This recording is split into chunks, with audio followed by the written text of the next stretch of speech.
Well, today is the day. Renovation begins, and the lawn is going back to dirt. Well, mostly back to dirt. This area in the front yard is going to stay a bit higher, but let's get into it and cut off a perfectly fine lawn. G'day, and welcome to another video from Dave V Lawn. Today is certainly the day. Let's start on height setting 3 and see if the Masport can get through the top layer of lawn. The Masport Rotary has a significant job to do, and I'm going to keep a timer going and a catcher count as we go along. Have a guess and leave it in the comments on how many catches it will take to remove the entire front and backyard. I'm not too worried about the irrigation heads here. They're well below ground level, and I'm sure that they're not going to get hit. Ideally though, a ride-on with catcher would significantly speed up this process, and I could just cut the grass and then suck it up into bags later. I don't have any access to any of that though, so I'm just making do with what I have. And I think that's an important point. Yes, it is a lot of work, and yes, it will be easier with better machinery, but you don't have to have that machinery to get started and to just give it a go and see if you can get your own lawn renovated.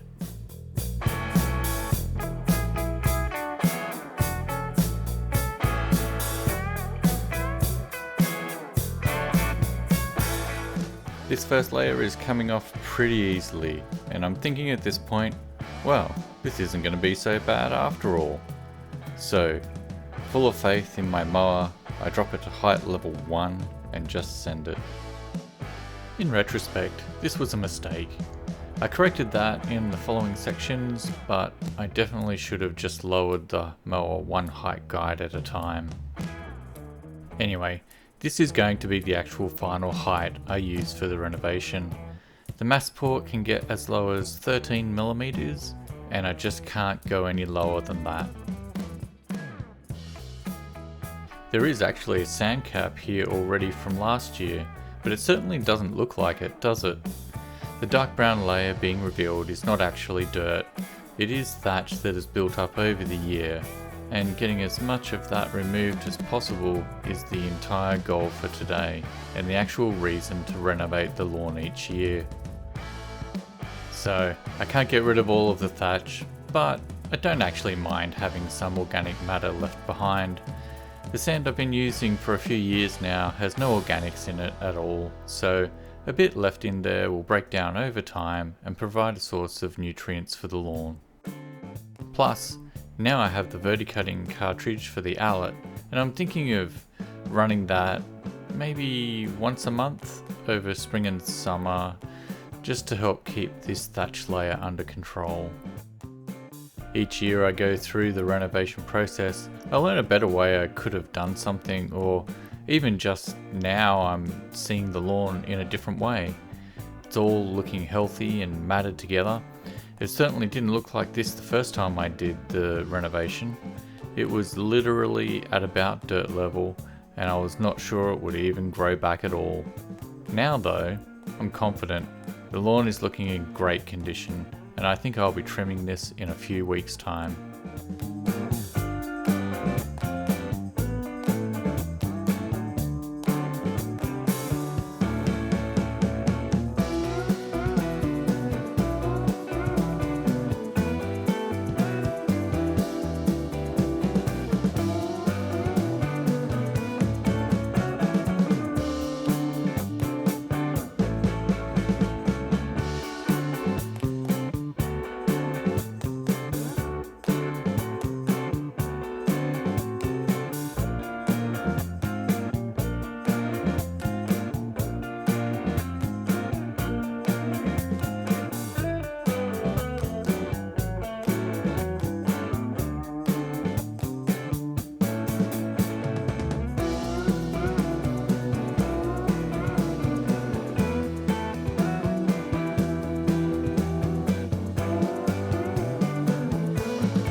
Starting the next session is going to be a bit different. I am breaking it up into thirds. This part at the letterbox will be taken down to a number 1, the same as the other side. You can also see some sand on the lawn before I even get going. That is the donor spot I took the plugs to try and repair that barren ground between the 2 trees. Those plugs have been in for a few days now, so hopefully they'll survive and take. This whole area was stripped bare by armyworm, and this season I think I finally have it back to normal. The main focus during the renovation of this area is the ground in the bottom right corner. It has settled, and last season was the first time that I have actually put any sand on there. This year I'm going to fill it up and try to get it flat and level with the driveway. There has also been issues with the street tree roots becoming exposed, so I think a good amount of sand here is necessary. Aside from that though, I was able to chat with the postie, and he seemed not at all put out when I asked him about not riding on the lawn. So thanks postie. As an aside, while editing this though, it has been about a week since renovation, and not a single rut has been pressed into the lawn. Happy days.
You can see the new plugs in this shot.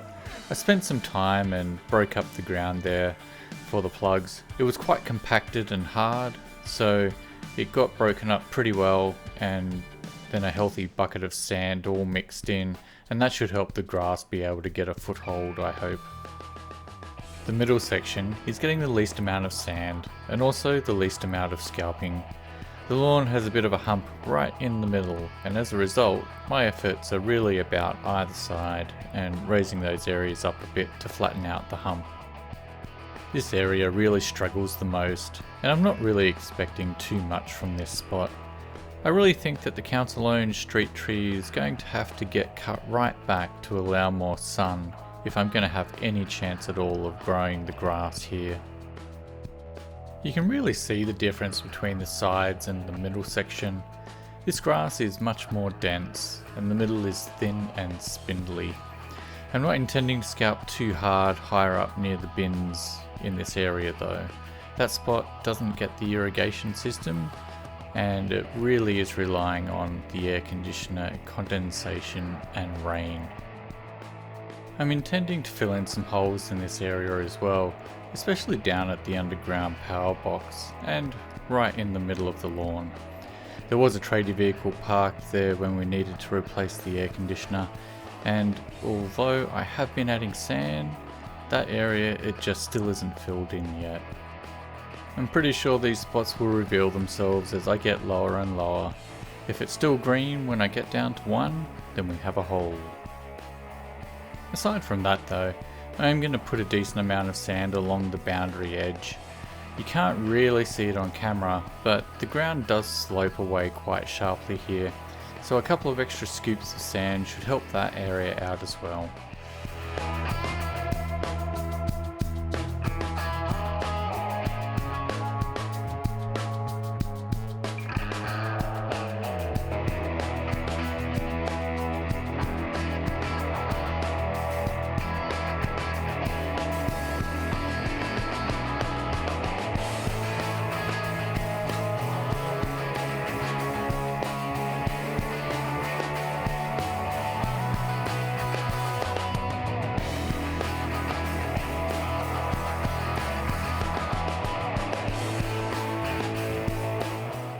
We're just about at the end of day 1.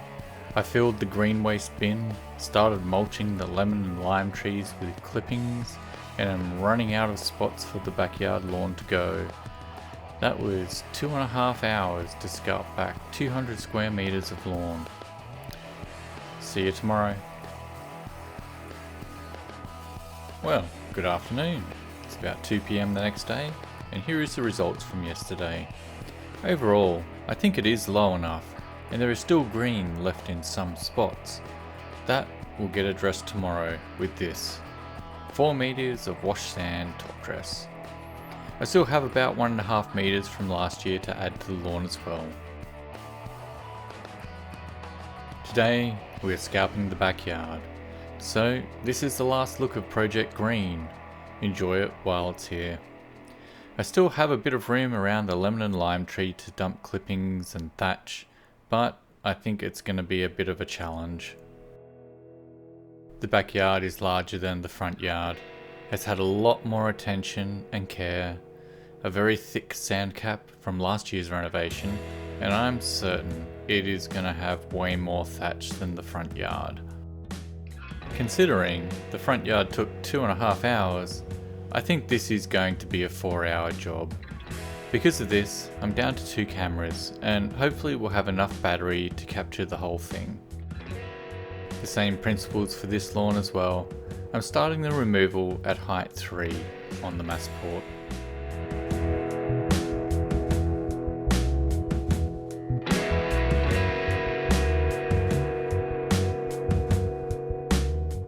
Painful, isn't it? All that time and effort, now all turned to mulch. It is all necessary though, and it's probably one of the biggest misunderstandings people have when it comes to lawn care. There is a house not far from me. They re-sod the front yard with Tiff Tuff, and man alive, that lawn looked fantastic. I actually was thinking about doing something like that myself when I saw how good it was. They watered and mowed it regularly, you know, all the standard maintenance routine. The watering ended up dropping off when it was well established, and as the lawn rooted in and started the summer season, the owner just kept raising the height of cut. Now, after 1.5 years, that lawn is about 6 centimeters tall, or about 2.5 inches. It is dormant, no leaf, and looks like a framework of rhizomes and stolons. It is not nice to look at, and a real disappointment for the owner, I'm sure. What that lawn needs is what I'm doing here today. Cut it all back and let it regrow. You don't even need to worry about top dress and sand caps. Just cut the lawn back, water and feed it, and it will reset itself. For those coming in late to the channel, this is a Queensland Blue Couch lawn, or Bermuda for my American friends. I live in sunny North Brisbane in the southeast Queensland region. All the comments here relate to this grass type only. if you cut back your rye, fescue, bluegrass or buffalo lawns like this, you will kill the lawn. That's not to say that you can't do a renovation. It's more to the point that those grass types cannot go back to dirt and survive. Couch or Bermuda has rise-ons and stole-ons, runners above and below the ground, which is why this method of regrowing the lawn is acceptable for me.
I know what you're all thinking.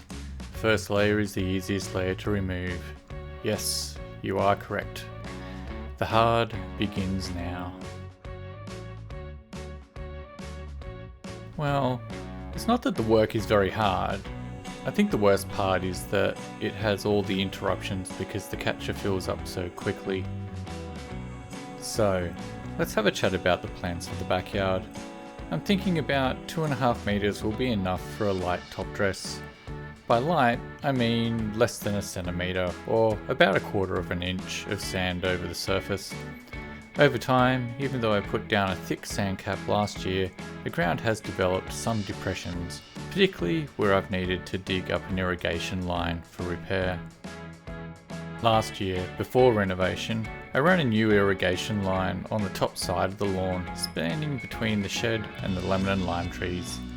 The original line was covered by a concrete slab for the shed and runs along the back fence. Over time, it was damaged trying to dig holes for new plants, and considering how root bound the whole fence line is, I thought it'd be easier to start fresh and relocate the sprinklers.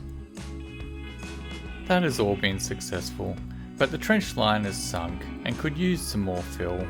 Hopefully, this will be the last time I need to fill that spot. Other spots include a low spot between the clothesline and the hose link hose. Where the slope ends and rejoins the natural lie of the land, there is a low spot there. So I'm hoping to grade and raise that slope enough so that there's no standing water after rain and it all flows to the drains. And lastly, trying to get a better sand cap on the sloped areas along the side fence near the shed. It's always been difficult to get sand to stay in place there. We'll pick this back up when I get to height position 1.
So, we've been scalping in the same direction for both height 3 and 2. Now, I think it's time to mix it up a bit and change the direction. I have to admit that I'm actually amazed that there is still green showing after cut 2. Keeping with the theme for the end of winter, I decided to run the diagonal for the last cut. This is by far the hardest mow and scalp I have ever done. That comment earlier about it not being hard work, well, scratch that. This isn't fun. Mowing the thatch here is a constant battle, from being on the verge of stalling the Masport and leaving too much thatch behind. I think I'm going to need to do a cleanup pass after this as well, I think. I guess though, for the lawn to be as thatchy as this, it indicates that the lawn has been growing healthy and well. So, is that a compliment the lawn is giving me then? I'm not sure, but the shadows are getting longer, I'm getting tired, the finish line is in sight, and there is cold beer in the fridge.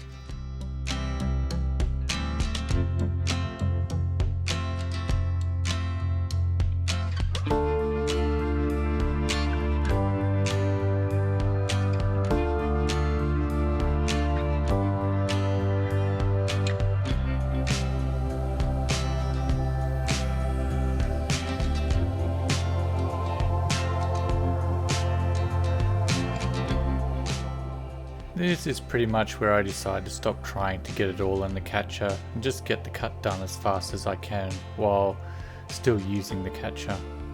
If I have to do a cleanup pass, I might as well not be so fussy now. And I still just can't believe there is still green here after all this.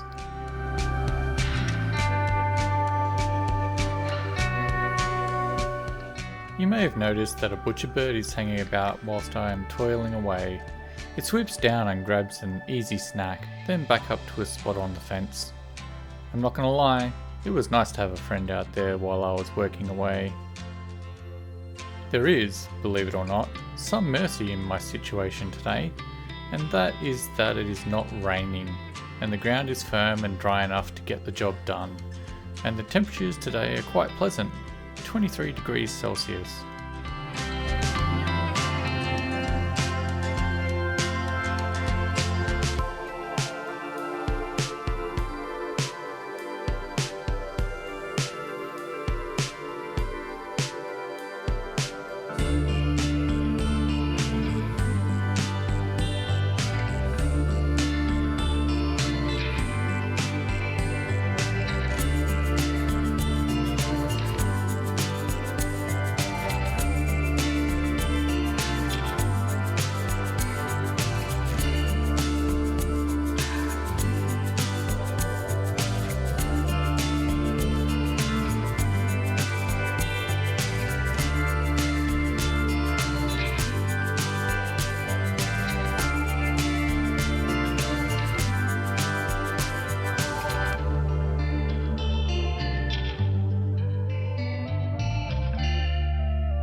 Feels really good to get that last cut finished.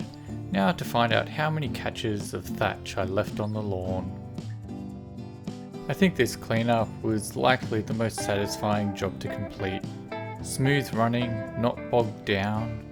I set the height back to 3 for this, and I think that should be enough to suck up the debris.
But the fun doesn't end here though. Now's the time to apply a Celloprene and Barricade pre-emergent. Water it in with about 6mm of irrigation before applying the top dress sand. And with that, the last catcher is done. Thank you everyone for hanging in there. I take my hat off to you. See you tomorrow. Now, time for that beer, I think. It's day 3 and the family is out to lend a hand. I'm very thankful for the help. It would have been another 2 days of work to move the sand, then spread it out, rub it in, level and finally finish. The top section where I'm starting today needs a good amount of sand. It is a high traffic area and gets a bit of a trench line due to it being the primary access from the street to the backyard. This area also has that slope which I was able to get to finally start growing last year. It is my hope that the grass which is there will be able to retain the sand, and the sand will promote better growing conditions for the already established grass. When sand top dressing, the way you toss the sand about makes a huge difference to coverage.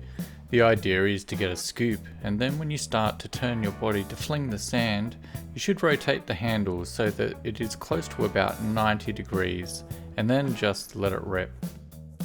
If you don't rotate the handle to get the shovel in a more upright position, you will effectively just slice the shovel through the sand, and a lot of the sand will not go very far and it won't fan out. Now that we've got the technique down, I just need to do that about 4,000 more times today.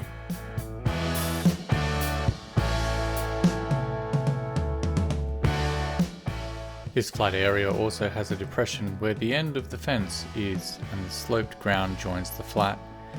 That is the main spot here to try and get right.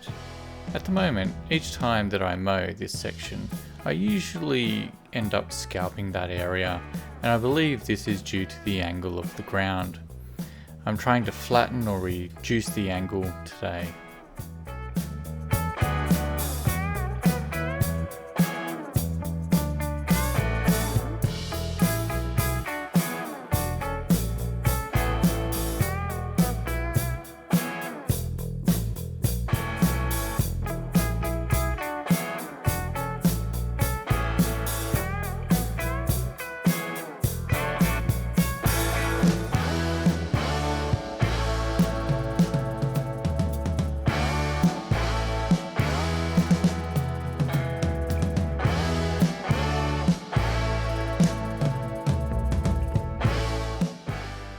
family did get a little too enthusiastic and put a bit too much sand on top, but that's not a big deal and I can fix that, no problem. The other areas to fix up are the tyre depressions at the street edge, those green spots. I'm finally banning cars from parking there, and hopefully we'll have a nice flat corner there when I'm done. The rest of the lawn here is really just getting as thin a layer of sand as I can manage. It might seem like a lot of sand now, but I'm also a little concerned that I might be a bit short.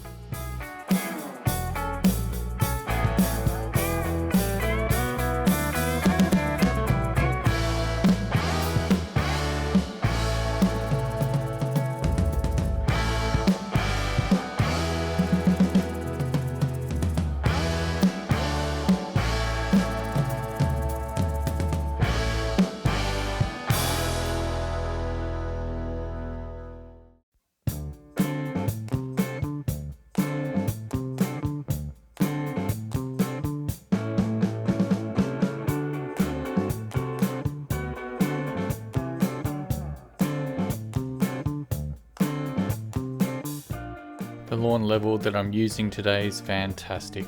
All aluminium and certainly a bit wider than the one I've been using for the past 3 years. I think it is maybe 1.5 kilograms in weight, which is about 75% lighter than the other level. It is my hope that this tool will make a big difference to the time it takes to level and also the finish of the sand. The larger head will hopefully also allow me to shallow out the angles between the sloped area out the front here and in the backyard. Time will tell though, but at the moment I think this thing is awesome.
I'm not gonna lie, it is nice to finally fill in those car holes in the corner.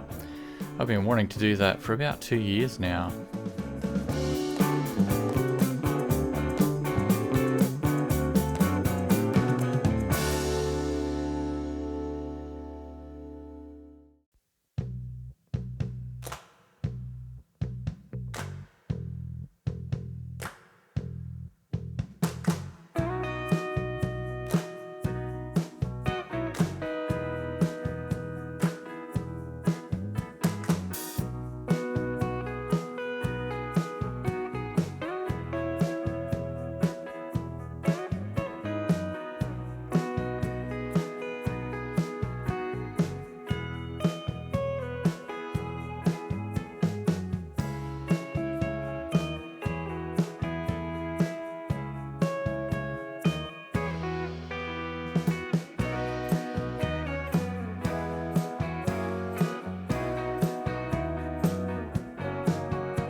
I'm deliberately not doing too much in the middle section yet. It'll be last, as it's still needed as a bit of a thoroughfare and transport zone. There are a few areas of focus in this section. Firstly, the underground power box. That area is like a bit of a hole in the yard. The ground just dips away there, so today I'm going to fill that area up and try to get a smooth transition from the base of that box to the actual lawn. Secondly, this green spot here, this is where a tradie vehicle parked to do an aircon job. That was before I was interested in lawn care.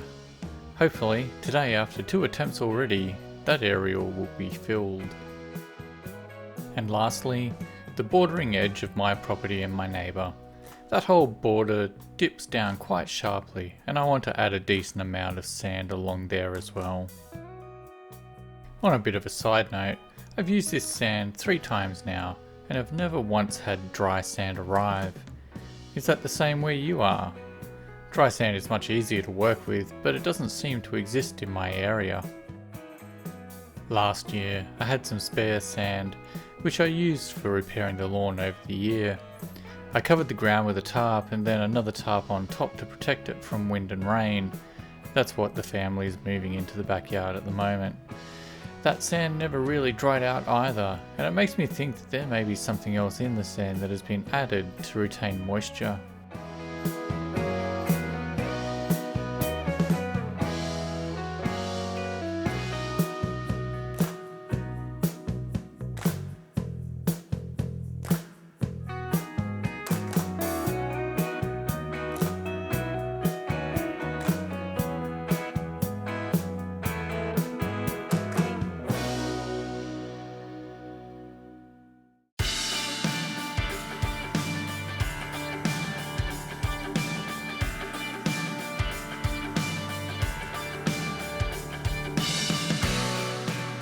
Another good tip when it comes to spreading out the sand is to use the shovel to spread some of the higher bumps out, or a good metal rake. It's much easier to move deeper pockets of sand this way than with the lawn level itself.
The area up top where I've been trying to get some grass growing has not been scalped hard, and we'll get a thin layer of top dress as well, but that area is in permanent shade right in the corner between the fence and the house, and it's always going to be an uphill battle to get any couch to grow there.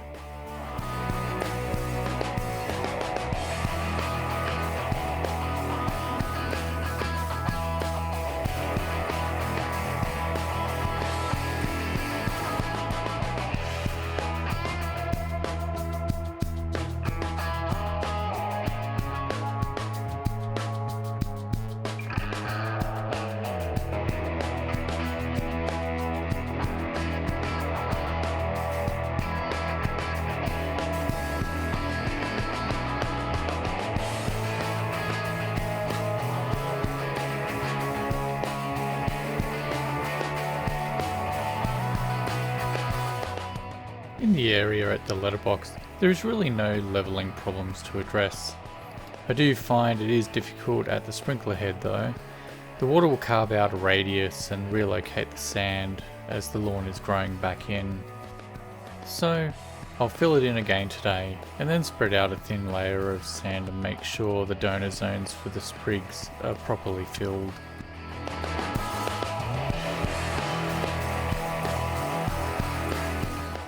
With any project, you need to focus on the parts of the project that are the most important.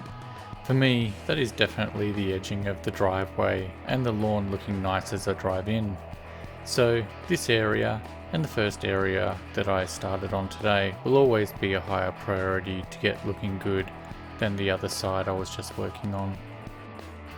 The backyard is also a priority zone, but we'll talk more about that soon.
I find it really satisfying to finally, after many years, see that I have a good ground level at the same height as the concrete. I don't want the lawn to be raised any higher than this. I definitely want to feel safe running the Allett off onto the concrete without fear of clipping the edge of the concrete. So with this now done, I'll see you out the back.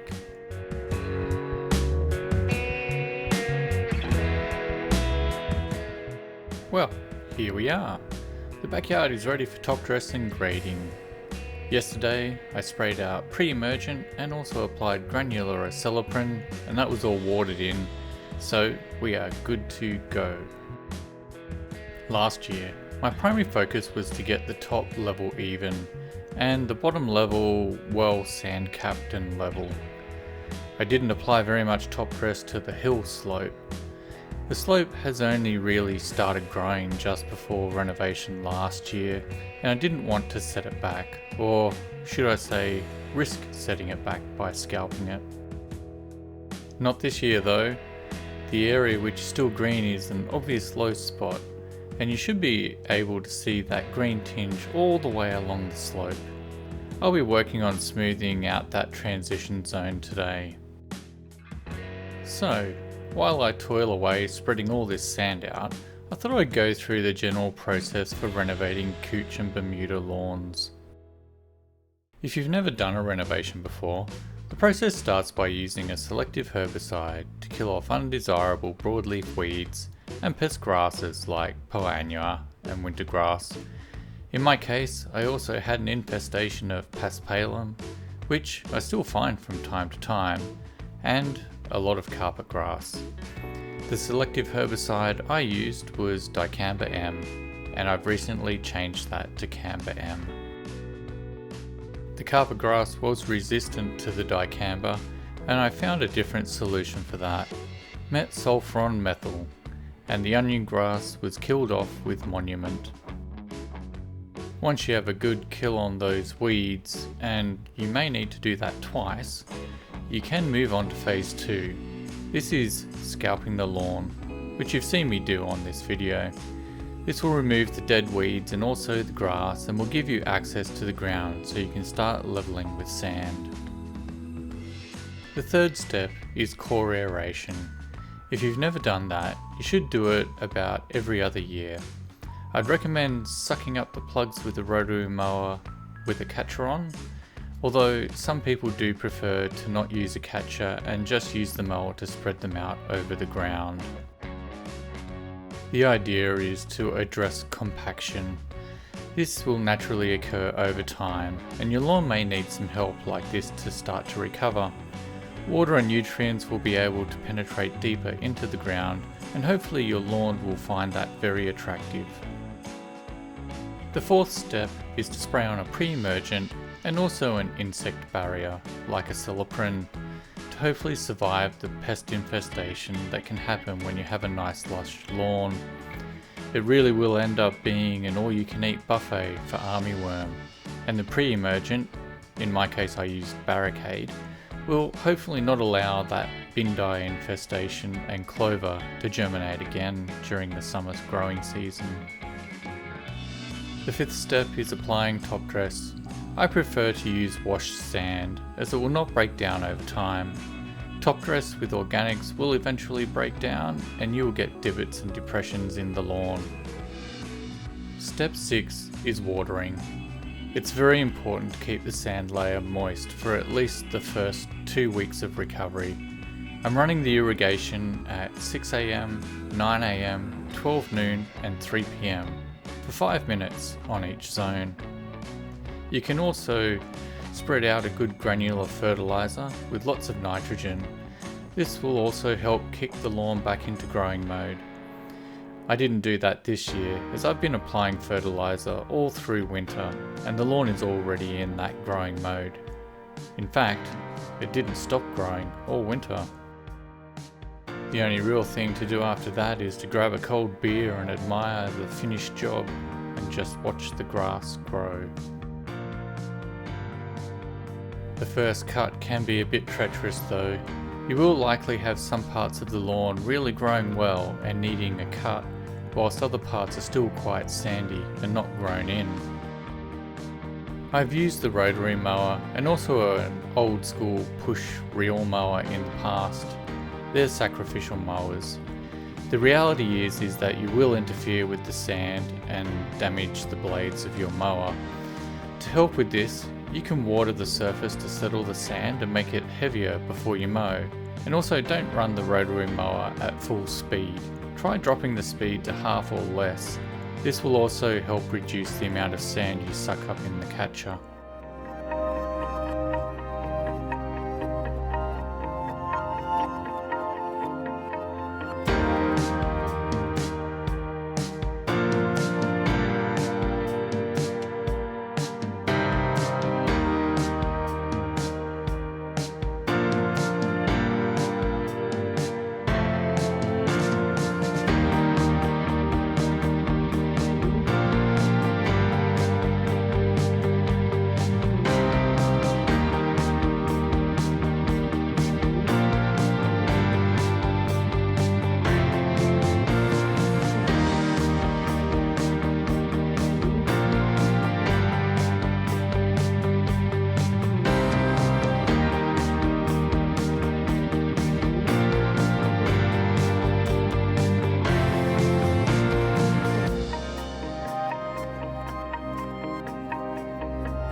Well, here we are at the end.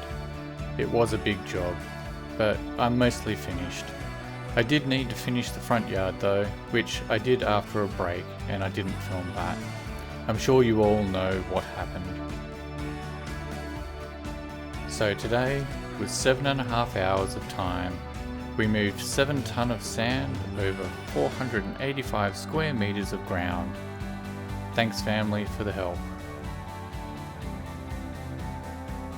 And the totals for this renovation are 13.5 hours, 93 catches, 7 ton of sand moved twice, once by the family and once by me spreading it out. Am I happy with the job? Yes, I am. Is it worth it? Yes, it certainly is. But this is what it takes to have a nice yard and to keep those epic stripes happening. This is the part where I normally ask you to subscribe and like and comment. Not today though. This will be my last video on the channel. The time pressures to get a video shoot done and edited each week are just getting a bit too much, and that is causing me to lose a bit of the joy I normally have when I mow the lawn.